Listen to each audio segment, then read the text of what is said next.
If you walked through Northern Virginia in the early 2010s, you probably wouldn't have noticed anything unusual. Normal neighborhoods, normal schools, normal teenagers, but behind that calm surface, a group known as the Reckless Tigers was quietly building a reputation that would terrify investigators later on.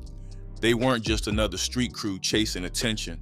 They were structured, connected across states, and willing to use violence when business demanded it. And the most shocking part? For a long time, almost nobody outside that world even knew they existed. So where did the Reckless Tigers really come from? It traces back to around 2011. That's when Tony Min Lee and another associate, known in court records as a co-conspirator, decided to build something bigger than the small crews already moving around Centerville, Virginia. This wasn't some random group of kids waking up one day and picking a cool name. It grew out of real street energy already bubbling in the area. Crews like the Young Korean Locks, the Korean Dragon Crew, and the Sons of Gong had already carved out space in the streets. The Reckless Tigers pulled pieces from all of that. Different members, different connections, all folding into one banner. And once that banner went up, they started moving with purpose. As momentum built, they didn't stay boxed into Northern Virginia. They reached west, they locked in with the Asian boys, specifically the West Side Asian boys out of Los Angeles. That California link changed everything. It wasn't just about local hustling anymore. Now there was a pipeline, a bridge, and Tony Min Lee stood right in the middle of it. From there, the structure expanded. The Reckless Tigers branched out into affiliated groups, Club Tiger, Tiger Side, and the Lady Tigers, also known as the Lady T's. It started looking less like a loose crew and more like a layered organization. Tiger Side was the elite circle. That was the so-called premium tier. Members were promised more money and more drugs. It was positioned as the place to be if someone had already proved themselves. Club Tiger was different. That was the proving ground, the farm system. Younger recruits got placed there to see if they could handle pressure, follow orders, and make money without folding. If they performed, they could move up. If they didn't, they stayed where they were or got pushed out. And the lines weren't rigid. Members moved between groups often. It wasn't uncommon for someone to bounce from Club Tiger to Tiger Side and back again, depending on trust, loyalty, and performance. Behind the scenes were the names that mattered. Joseph Duke Hyun Lamborn was one of the original members, there from the early days. Young Yu stayed deep in the trenches of the drug operations. Tony Min Lee and Peter Lee sat at the top. Tony led Tiger Side, Peter ran Club Tiger. And that California relationship, Tony was the connector, tying Northern Virginia to West Coast suppliers through his affiliation with the Asian boys. But this wasn't just a neighborhood crew making side money. The Reckless Tigers and their affiliates were running a large-scale narcotics operation. Marijuana was the foundation. Flower, THC vape pens, edibles, but they didn't stop there. They moved cocaine, prescription pills, ecstasy, LSD, ketamine, even heroin. Most of their product came from California. It would get shipped across the country into Northern Virginia. Once the drugs were sold, the money moved back west through bank transfers, wire deposits, and sometimes just hitting inside vehicles heading back to California. They even went upstream. Tony Min Lee and other members invested in and operated a grow operation near Hayfork, California. Over 1,000 marijuana plants. They called it the farm. It wasn't just distribution anymore. It was supply, production, and street-level sales, all under one umbrella.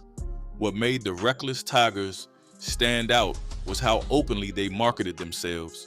They treated it like a brand. Social media posts, house parties, custom label packaging, official t-shirts, clothing lines, custom jewelry, business cards. Members flashed Tiger-themed tattoos, often just the initials RT, hand signs, photos with stacks of cash and firearms. That branding made them infamous across Northern Virginia schools. They became known as the plug for weed and THC vapes. And because they made it look flashy and accessible, a large portion of their distributors and customers were teenagers, middle school, high school, college students. Kids pulled into something that looked cool on Instagram but came with real consequences. Internally, they followed strict codes. This wasn't random chaos, it was structured. To join, recruits had to get jumped in, a coordinated beating from existing members. It was a test. Survive that and maybe you earned a spot. Once inside, expectations were heavy. Back your people in fights, no hesitation. Show fear or sit something out, and punishment came from your own crew. Members were expected to go on missions, which usually meant acts of violence tied to protecting the operation or sending messages. Violence wasn't random, it was strategic. It protected drug routes, it enforced debts, it maintained reputation. If someone owed money, intimidation followed. If that didn't work, beatings came next. They clashed constantly with rival gangs, sometimes leading to large street fights with dozens involved and gunfire breaking out. When debts didn't get paid, escalation followed. In some cases, they resorted to firebombing homes with Molotov cocktails to send a final warning. The message was simple: pay up or suffer consequences. They were heavily armed: revolvers, semi-automatic pistols, shotguns, assault-style rifles, and they didn't hide it. They posted photos online, flashing weapons like trophies, but those guns weren't props. They were used to guard territory, enforce authority, and protect drug money. When law enforcement started investigating, the Tigers didn't freeze. They adapted. Members were encouraged to lie to investigators. Evidence was destroyed when possible. Anyone suspected of cooperating with authorities faced threats, beatings, or worse. Retaliation wasn't a rumor. It was a known reality. On paper, they weren't a legal business, but functionally, they operated like one. Structured leadership, defined roles, clear objectives, money-driven, organized. As the years went on, they became more focused and more calculated.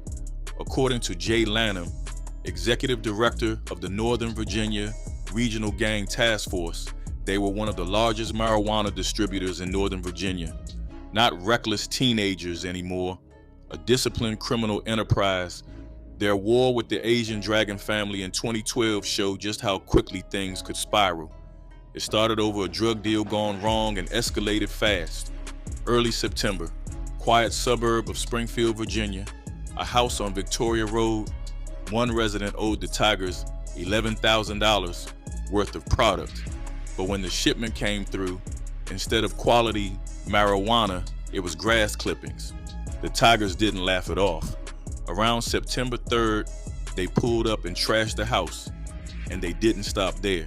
They came back twice more over the next 2 weeks, vandalizing it again and again. It was payback, but it was also a message to anyone watching. By 2013, Fairfax County Police began charging members with gun and weapons offenses. The spotlight was growing brighter. For a while, leadership believed they were untouchable. After the 2019 murder of a dealer named Brandon White, the top figures scattered, convinced they had slipped past accountability. You see, Brandon White's story with the reckless Tigers didn't start the night he died. It started years earlier, back in high school. One of the members, young Yu, had fronted him some marijuana to sell. At the time, it probably felt like a small play. Move some product, make some money, keep it pushing. But in that world, debts don't disappear. They sit there, they grow, and years later, that same debt was still hanging over Brandon's head like a storm cloud that never moved. Then one night, everything shifted. Another member, David Nguyen, caught up with Brandon, and it wasn't a conversation, it was a brutal assault. Nguyen beat him so badly, Brandon ended up in the hospital. That's when the Fairfax County Police stepped in and arrested Nguyen, charging him with robbery and malicious wounding. As the case moved closer to trial, the pressure on Brandon started building. He was subpoenaed to testify. That meant he had to take the stand. And once the Tigers realized he was going to speak in court, they started closing in. They didn't just go straight to threats. they played it both ways. First came the bribe. They offered to wipe out his drug debt. On top of that, they put $8,000 on the table to cover his medical bills. All he had to do was stay quiet. Then came the threat. If he didn't cooperate, they made it clear they would come after him. And not just him, his grandmother too. That's the kind of pressure that makes most people fold. Money in one hand, fear in the other. But when the day of the preliminary hearing came, Brandon showed up and testified anyway. That decision sealed his fate. Joseph Lamborn, Young Yu, and Peter Lee weren't about to let it slide. In their eyes, he had crossed the line. They started putting together a plan to punish him for snitching. By late December 2018, the retaliation machine was already turning. From inside the Fairfax County Jail, a member of the Tigers directed someone on the outside to photograph the official police report. The goal was simple: post it on Instagram and Snapchat. Let everybody see Brandon's name attached to cooperation. Brand him publicly as a snitch who needed to be checked. Then came the planning. In late January 2019, just days before everything unraveled, Peter Lee got on Signal, the encrypted messaging app. He coordinated logistics, letting another member know that some of his people would be borrowing a Mercedes-Benz sedan for a job. Around January 29, 2 members began setting the trap. The plan was smooth on the surface. They would tell Brandon they wanted Percocet and needed him to connect them with his supplier. It sounded like regular business, but there was no real deal. The real plan was to get him into a car and drive him somewhere isolated, where Peter and the others would be waiting. They reached out that day, but Brandon didn't answer. The trap didn't spring. 2 days later, January 31st, they tried again. This time he picked up. He told them his Percocet source was in Washington, D.C. and agreed to meet up later that night.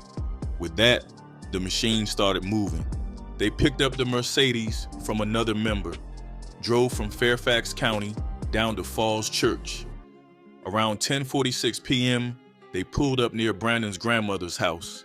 He came out and got into the car, thinking it was business, but he had no idea 2 cars were already positioned nearby. In one car sat Lamborn and Peter Lee. In the other, Young Yu waited alone. As soon as Brandon got close enough, it turned physical. Lamborn and Peter jumped out, grabbed him, and forced him into their vehicle. It wasn't a conversation. It was a snatch. Both cars took off toward Richmond, Virginia. They eventually stopped at a roundabout near a wooded area. Lamborn and Peter dragged Brandon into the trees. Yu followed shortly after. Moments later, gunshots echoed through the night. When the 3 men walked back out of those woods, they were alone. Around 1:30 a.m., the cleanup began. Young Yu got into a white SUV carrying a trash bag. Inside was the semi-automatic handgun used in the shooting and the jacket he had been wearing. The white SUV and a blue Subaru, driven by Sasha Carlisle, left the Windsor Farms area and headed back toward Northern Virginia. As they reached the suburbs, the group split up. By 3:30 a.m., Sasha dropped Peter Lee off at an apartment complex in Dunloring. Then Sasha and Joseph Lamborn went to an Airbnb rented by Sang Huynh. Young Yu made his way to that same Airbnb in Fort Washington, Maryland. He took the trash bag with the gun and jacket and stashed it in his room. Later, Lamborn returned to Richmond with 2 other members. The plan was to move Brandon's body, but something stopped them. Maybe fear, maybe nerves, maybe the heat felt too close. They abandoned the plan and left him there, wrapped in a tarp in the woods. Now, here's where things start heating up. It's August 2019, and this is right before law enforcement would officially find Brandon White's body. But even before that discovery, the pressure was already building behind the scenes. A federal grand jury had just dropped the hammer. Joseph Lamborn, Young Yu, Peter Lee, Tony Lee, and several other alleged members of the Reckless Tigers, all charged with the conspiracy to distribute narcotics.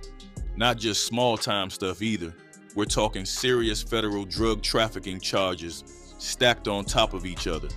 The trial was originally locked in for February 2020, but the judge pressed pause, giving the government more time to chase down new emerging charges. And that delay, it changed everything. Because once investigators found White's body and really started tugging at the loose threads around his death, everything changed. What looked like one kind of case suddenly turned into something way bigger.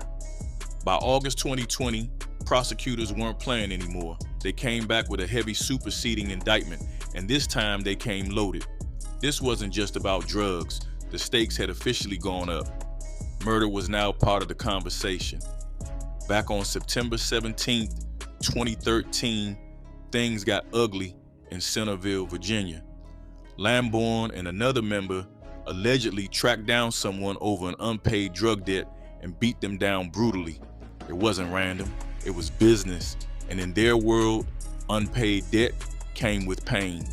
Then October 18, 2013 rolled around. Fairfax County this time. Lamborn and a partner went after an apartment lessee. Their reasoning? A hunch that the guy had stolen marijuana. That hunch turned into violence, the kind meant to send a loud message without needing words. By April 14th, 2014, in Annandale, the pattern was locked in. Two other alleged members cornered someone who owed money, threatening and beating him over debt tied to both an individual member and the gang itself. Fast forward to May 8th, 2016. At a restaurant in Annandale, loyalty became the focus. The crew assaulted someone they believed was cooperating with law enforcement. In their code, talking to police wasn't just betrayal, it was a death sentence waiting to happen. June 16th, 2016 brought violence to a Fairfax County music studio. Peter Lee and others allegedly stormed in, assaulted the owner, and walked out with electronics and personal property. It wasn't subtle, it was bold. Then July 14th, 2016, in Dumfries, things escalated to another level. Tony Lee and two others allegedly threw Molotov cocktails at a home. One bottle smashed through a window and exploded inside. The motive? Retaliation over unpaid marijuana. August 24th, 2016, Springfield. A vehicle parked at a residence was set ablaze on Victoria Road. Another warning shot, but this time in flames. By late October 2016, Tony Lee was allegedly ordering direct hits. Around October 28, he directed members to firebomb a house on Victoria Road, but he didn't stop there. On November 1st, the crew allegedly drove to Stafford County to attack a home belonging to someone Tony suspected was involved with his girlfriend. The house was firebombed while people were inside. The entire place went up in flames. That wasn't business, that was personal. 2 days later, November 3rd, in Annandale, the gang targeted the same individual they had assaulted months earlier at a restaurant. Believing he was cooperating with police, they allegedly hurled Molotov cocktails at his occupied home. The result was another massive blaze. By early 2017, the violence wasn't even trying to hide anymore. It wasn't happening in back alleys or behind closed doors. It was out in the open now, spilling into neighborhoods, into regular spaces where people were just trying to live their lives. And that's when the feds stepped in heavy. A grand jury in Alexandria came back with a sweeping indictment against 7 alleged members. We're talking serious charges, racketeering, drug conspiracy, and for 3 of them, straight up murder charges connected to White's death in February 2019. But it didn't stop there. Prosecutors also tied the group to the 2016 stabbing death of Ho Lee at a house party in Herndon. According to court documents, between April 22nd and 24 of 2016, Tony Lee and members of the Reckless Tigers were hosting a party at an Airbnb in Herndon. Drugs and alcohol were flowing. Members of the Asian Boys had flown in from California. On April 24th, a confrontation broke out between a gang member and Ho Lee. The situation escalated quickly. Several members allegedly joined in punching Lee, and during the chaos, he was stabbed. Lee made it home but died hours later from his injuries. Another case brought even darker allegations. A 21-year-old man was last seen January 31st, 2016 at a Fairfax County convenience store with two young men tied to the Tigers.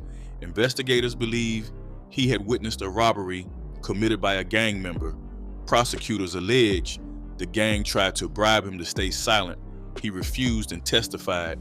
Police believe he was murdered, though his body has never been found. The gang was also linked to a robbery involving DC rapper GoldLink in 2016. According to reporting by the Washington Post, men showed up at the studio looking for him. When they realized he was inside after spotting his dog, the situation turned violent. His producer was assaulted, even struck with a television, and thousands of dollars in equipment were taken. Even inside the courtroom, the pressure allegedly continued. Khalil Yassin was arrested in connection with that robbery. His attorney claimed members of the Reckless Tigers sat in the gallery during his hearing, staring him down. Court records indicate he was allegedly warned that if he cooperated with prosecutors, his house would be burned down. Up to that point, nearly 20 other alleged members and associates had already folded, pleading guilty to federal drug trafficking charges. So the feds were already stacking wins. But this indictment, this was different. This was the first time murder got pushed front and center. The Reckless Tigers had been on the DMV's radar for years. Law enforcement knew the name, they knew the faces, but when that grand jury came back with this latest indictment, it hit different. It was heavy. All four primary defendants were still staring down drug conspiracy charges. That wasn't going anywhere, but for Lamborn, Yu, and Peter Lee, the list suddenly got a whole lot uglier. Prosecutors were making it clear. They were tying these men directly to White's killing. Now, Tony Lee, he was in a slightly different lane. He wasn't charged in White's murder, but that doesn't mean he was skating. He picked up new racketeering counts and a charge for possessing a destructive device, all tied to alleged firebomb attacks connected to the gang's drug operation. So even if he wasn't facing a murder count, the weight on his shoulders was still serious. For the next 2 years, the whole case just sat there, stuck in mud. The district court pushed the trial back 3 different times. A big reason was COVID-19. The pandemic shut everything down. Defense lawyers couldn't even get proper access to their own clients. Courtrooms were closed, visits were limited, and on top of that, the evidence stack was crazy thick, a mountain of discovery, thousands of pages, recordings, data dumps. Everybody needed time to dig through it. By May 2021, Tony Lee was fed up. From his point of view, this thing was dragging on forever. He filed a motion asking the court to throw the indictment out completely, arguing that all these delays were violating his right to a speedy trial. But the judge wasn't moved. The court basically said this wasn't some simple street case. It was complex. It involved multiple defendants, serious charges, and a global pandemic that shut the world down. The delays were staying. Fast forward to April 2022. Now it's crunch time. The trial is just 1 week away when Lamborn's attorneys suddenly try to step away from the case. They file a motion to withdraw as his counsel. The judge shuts that down quick. It was too late in the game. They couldn't prove there were real irreparable issues stopping them from doing their jobs. Then, 4 days before the trial was set to begin, the defense made one last push to delay everything again. They argued that a huge new batch of evidence had just been handed over and they needed more time to review it. The answer was still no. After years of legal back and forth, the trial finally kicked off on April 11, 2022, and that's when things got heavy. Several members of the Reckless Tigers who had already pleaded guilty took the stand and testified against their own crew. What they described didn't sound like some suburban high school clique. It sounded organized, calculated, ruthless. According to their testimony, the drug operation started when some of them were just 15 years old, students at South County High School. They described boxes packed with marijuana getting shipped straight into Fairfax County, ready for distribution. But it wasn't just about selling weed. On the stand, they talked about what they call missions. That word carried weight. Missions meant retaliation. Missions meant violence. If somebody owed money or talked to police, they got dealt with. The jury heard about fire bombings, Molotov cocktails flying into homes across Northern Virginia. They heard about brutal beatings. They heard about a stabbing. And in one of the most disturbing accounts, they were told that after a customer failed to pay a debt, the gang kidnapped his dogs, dragged him into the woods, and executed him. Then came the tattoos. After Brandon White was killed, several members allegedly filled in teardrop tattoos on their cheeks. In that world, a filled teardrop meant something. It was a signal, a mark that someone had taken a life.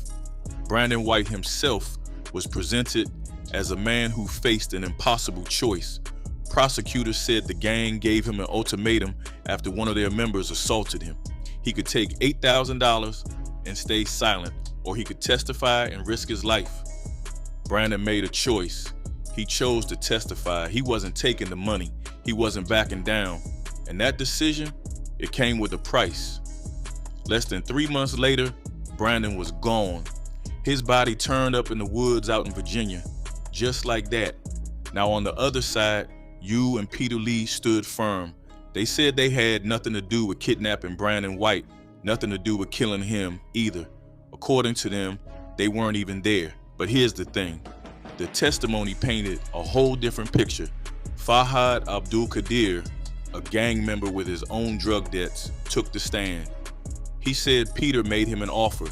If he and his friend Abdullah Saif brought White to Peter, their debts would disappear.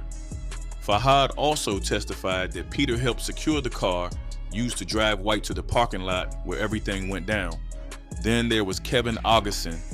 He testified that he overheard you and Peter planning to set White up at a parking lot so he could get handled. The motive, according to him, was simple. White owed you money. The plan, as described in court, was methodical. They would use 2 cars, meet at a specific lot, move fast. When they got there, things escalated quickly.